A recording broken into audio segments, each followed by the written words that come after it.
नमस्कार साथियों। सुनो कहानी में आप सभी का एक बार फिर से स्वागत है।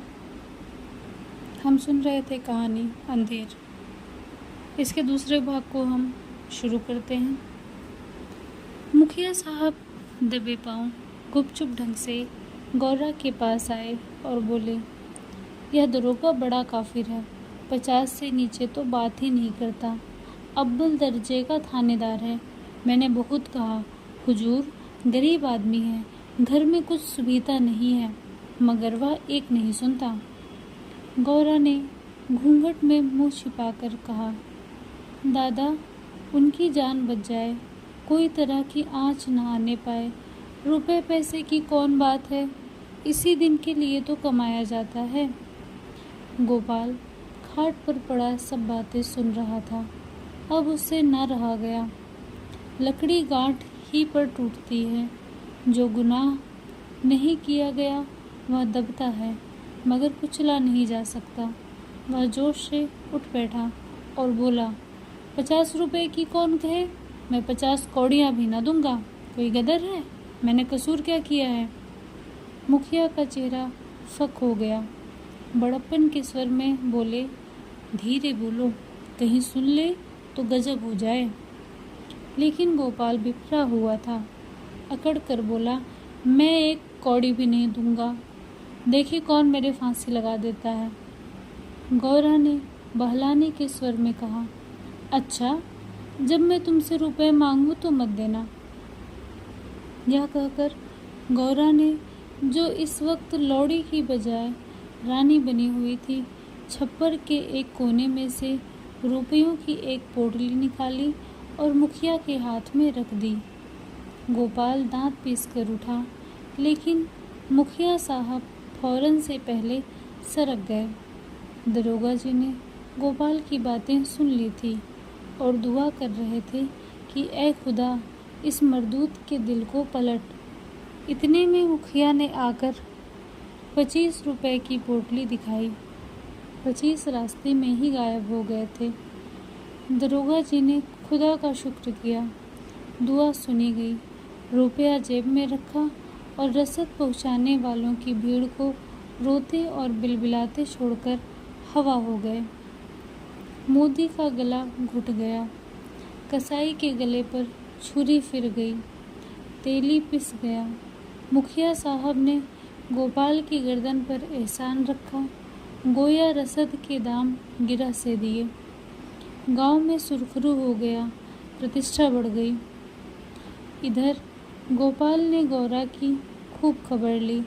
गांव में रात भर यही चर्चा रही। गोपाल बहुत बचा और इसका सेहरा मुखिया के सिर था।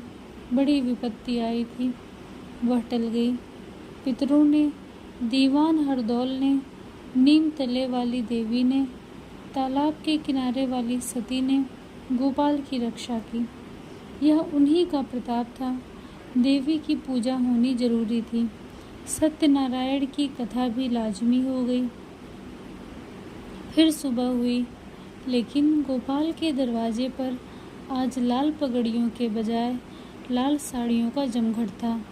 गौरा आज देवी की पूजा करने जाती थी और गांव की औरतें उसका साथ देने आई थी। उसका घर सोंधी सोंधी मिट्टी की खुशबू से महक रहा था, जो खस और गुलाब से कम मोहक न थी। औरतें सुहाने गीत गा रही थी। बच्चे खुश हो होकर दौड़ते थे। देवी के चबूतरे पर उसने मिट्टी का हाथी चढ़ाया, सती की मांग में सिंदूर डाला, दीवान साहब को बताशे और हलवा खिलाया। हनुमान जी को लड्डू से ज़्यादा प्रेम है, उन्हें लड्डू चढ़ाए। तब गाती बजाती घर को आई और सत्यनारायण की कथा की तैयारियां होने लगी। मालिन फूल के हार, केले की शाखें और बंधनवारें लाई। कुम्हार नए नए दिए और हांडियाँ दे गया। बारी हरे ढाक के पत्तल और दोने रख गया। कहार ने आकर मटकों में पानी भरा। बढ़ई ने आकर गोपाल और गौरा के लिए 2 नई नई पीढ़ियाँ बनाई। नाइन ने आंगन लीपा और चौक बनाई। दरवाजे पर बंधनवारें बंध गई। आंगन में केले की शाखें गड़ गई। पंडित जी के लिए सिंहासन सज गया। आपस के कामों की व्यवस्था खुद ब खुद अपने निश्चित दायरे पर चलने लगी। यही व्यवस्था संस्कृति है, जिसने देहात की जिंदगी को आडंबर की ओर से उदासीन बना रखा है। लेकिन अफसोस है कि अब ऊंच नीच की बेमतलब और बेहुदा कैदों ने इन आपसी कर्तव्यों को सौहार्द सहयोग के पर्दे से हटाकर उन पर अपमान और नीचता का दाग लगा दिया है। शाम हुई। पंडित मोटेराम जी ने कंधे पर झोली डाली, हाथ में शंख लिया और खड़ाओं पर खटपट करते गोपाल के घर आ पहुँचे। आंगन में टाट बिछा हुआ था। गांव के प्रतिष्ठित लोग कथा सुनने के लिए आ बैठे।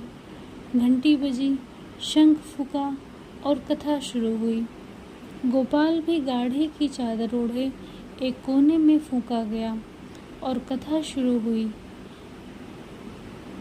गोपाल एक चादर ओढ़े कोने में दीवार के सहारे बैठा हुआ था। मुखिया, नंबरदार और पटवारी ने मारे हमदर्दी के उससे कहा, सत्यनारायण की महिमा थी कि तुम पर कोई आँच ना आई। गोपाल ने अंगड़ाई लेकर कहा, सत्यनारायण की महिमा नहीं, यह अंधेर है।